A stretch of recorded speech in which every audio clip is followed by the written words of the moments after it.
The Phantom Wolf and the Haunting of the Hexham Heads. In 1971, the Robson family, who lived in Hexham, in the county of Northumberland in the far north of England, were driven away from their house due to some strange occurrences.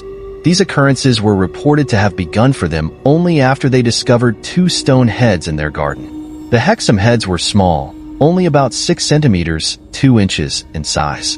One of those heads was called the boy due to the masculine shape of the skull, whereas the other was named the girl due to the presence of female features and long hair.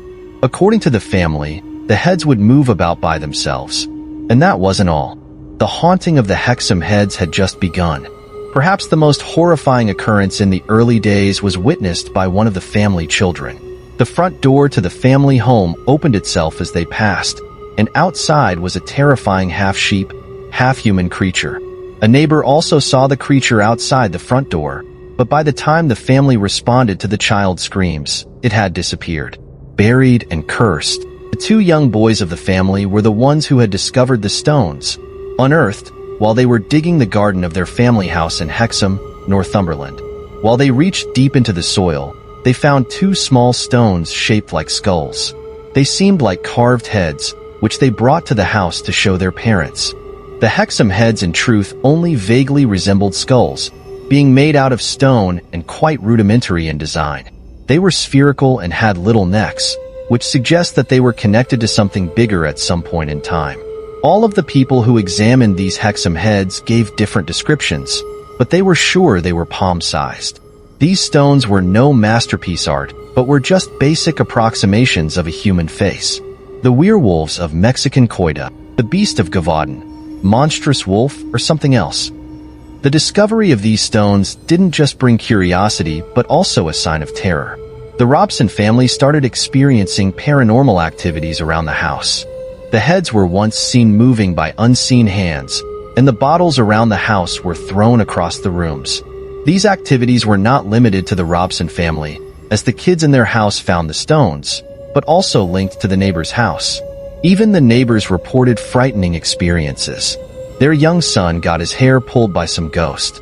After the discovery was made and the news reached the journalists and newspapers, specialists in Neolithic art came to study the Hexham Heads.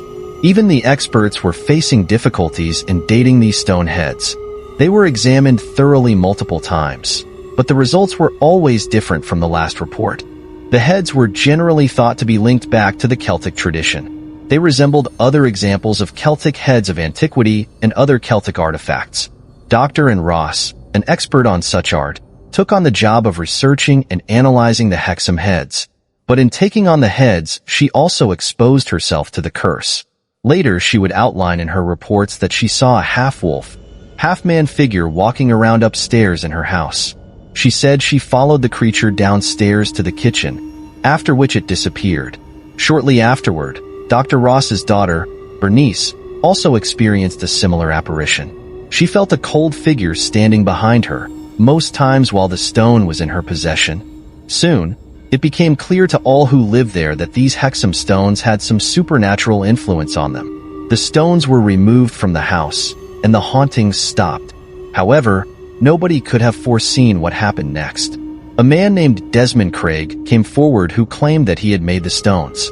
He said that in 1956, while he was living in the house that the Robson family occupied later, he made 3 of these stones for her daughter to play with. The third of those stones were lost, while the 2 remained. He said he used local water, sand, and stone to craft the faces. Beast of Bray Road werewolf sightings. The Beast of Glamis Castle, a 200-year-old royal monster? But Craig's claims were not just accepted right away. He was asked to replicate the methods. This he duly did, but his replicas were far cruder than what he claimed to have been created 16 years back. To add more complexity to the story, Professor Dearman, from the University of Newcastle, claimed that the Hexham Heads were molded artificially, even though they were made from solid rock. Several researchers have spent their time with the Hexham Heads over several years. Finally, the heads fell into the possession of Southampton University and were then passed on to a psychic in the year 1978. After that, the stones were presumed lost, as there is no present record of the location or guardian of those stone heads. What theories exist about them? As the heads were claimed earlier to have been descended from the Celtic traditions, it was presumed that the stones were cursed.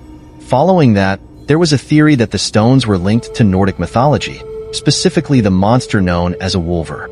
This half-human wolfman closely matched the descriptions offered by Dr. Ross and her family. The Wulver in mythology was a powerful spirit, but was benevolent towards all humans until they provoked him. The townspeople of Hexham had what they thought to be good cause to fear the Wulver, however. In 1900, for the town had suffered from attacks from a creature described as a wild wolf. Many at the time thought the creature supernatural, and of course the link was made between the 1970s sightings and this earlier monster. The 1904 wolf was ultimately killed by a passing train while running away from the fields after killing livestock. Many people believe that the creature from the 1970s was the wolf who was more than a mere feral animal. The power of Hexham Heads, they said, was helping the wolf to live again.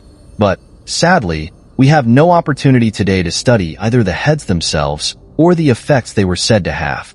After the stone heads were lost, the reports on such activities were also stopped.